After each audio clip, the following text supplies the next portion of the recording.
So maybe you could tell us a little bit about what is really contact tracing? How does it work? And what do you as your nursing team do?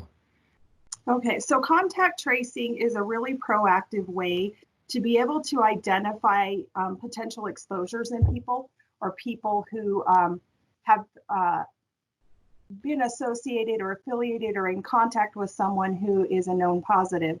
And it's how we stop the spread of infection and try to make that happen really quickly. So a good way to look at it is like dropping a stone in water and you get the ripple effect. So we start at that stone drop and then investigate things out as it ripples out. And so what we do is we start with that stone throw, who's your confirmed positive case or your probable case.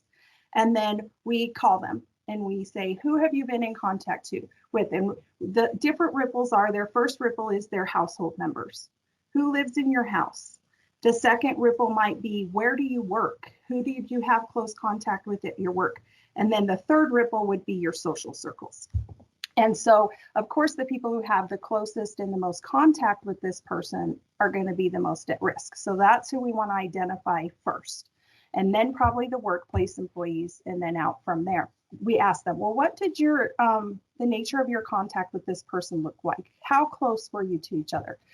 If they live in your household, did you share a glass or a fork and, you know, things like that? Did you at work, are you working in your office all by yourself, or do you work in a cubicle with people all around you? Do you have face-to-face conversations with these people? How long do these conversations last? Then we find out each of these people and we get their contact information, and then we contact them to make sure that they agree that their nature of contact matched what we were originally told. And then we also ask each of these individuals, are you having any symptoms? Do you have any underlying health conditions? Do you work in a job where, you know, you've got to get back to work as soon as possible, as you're a critical worker? Different things like that. We use all of that information to determine their risk for being exposed to that known positive. And we classify them as either little to no risk, or moderate risk, or high risk. And depending on their risk level determines whether or not we have them isolate and things like that. When someone's asked to isolate, we ask their whole household to isolate. So it's really fun for everybody. How long you isolate can depend on a lot of different things. It can depend on if you're listed on the government's list of essential or critical workers. It can depend on if people in your household are symptomatic. It can depend on if the people in your household we just assume are infected or we know they're infected, so they had a positive test or not. And it can also depend on the nature of their exposure to the person.